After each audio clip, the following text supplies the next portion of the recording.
So it sounds like a key part of the model gets down to determining next actions and trying to really understand what are those next actions and what do I do about them.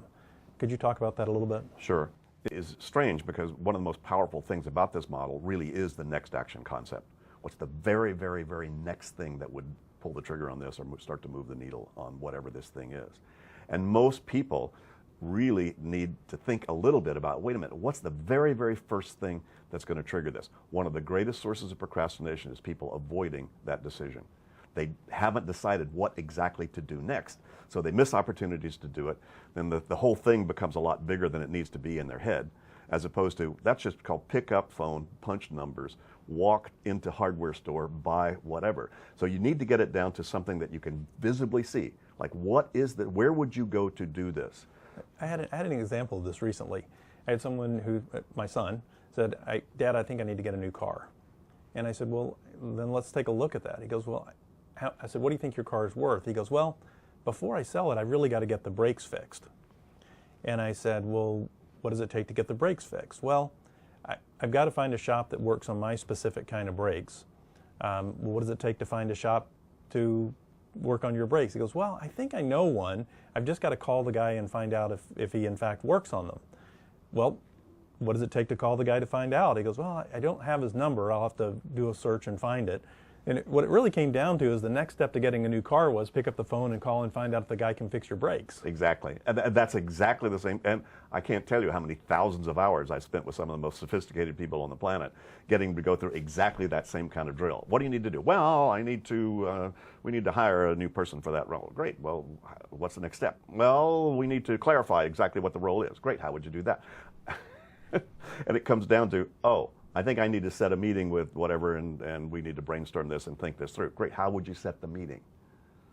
Oh, I could call him or I could email him. Decide, right? Because if you don't, there's a little monkey in your head. Are you going to call him? You're going to email him? You're going to call him? And you have to shut the monkey up. And the only way you can actually get something off your mind that's not finished yet is by determining what's the very next action that's required to move this forward and park that or manage that next action in some appropriate way.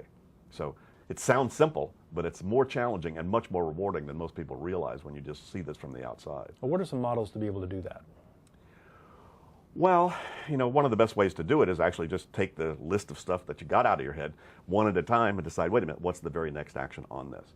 And then back to the point, well, once you decide that next action, do it if you can, if it's 2 minutes or less.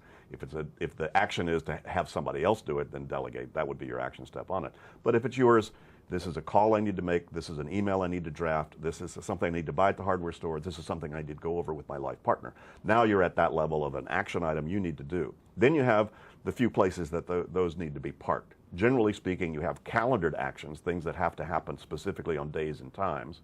That would go on your calendar.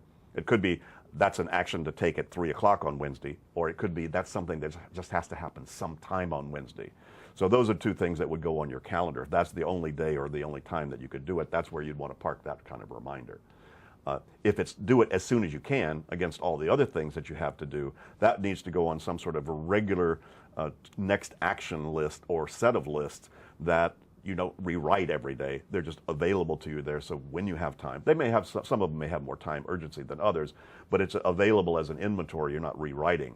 But if you then have any discretionary time, that becomes your inventory of options of things that you could do that would move things forward. And a calendar item could be something that needs to be done on a day at a certain time every day, or it could be just an item that needs to be cataloged as getting done. Do you have any specific way that you have people categorize things on their calendars? Well, there's 3 things need to go on your calendar. And that's your calendar is obviously an important tool.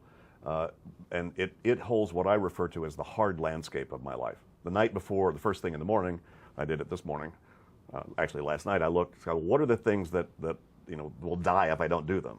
So these are external contracts, so meeting specific times. Also, what do I need to do on that day today? And then what do I need to know on that day or about that day? So there are 3 things that go on your calendar: time-specific things, day-specific things to do, and day-specific information. I may need to know, for instance, they're going to shut the server down for 3 hours this afternoon. I may need to know that my wife is going to be in a seminar downtown all day today, so I don't miss her in terms of where she is. I may need to know all kinds of things. Also, I may need to know that I've got a week before the budget is due. So red flags would also need to go on your calendar as well. So I need to, at a quick glance, to say, okay, here's sort of the hard landscape of my day, but that's all you want to put on your calendar. You don't want to put, gee, I'd like to's on there, because then you lose the hard edges of the hard landscape itself. So you need to make a distinction between the things I got to get done that give you that kind of the blueprint for the day, if you will.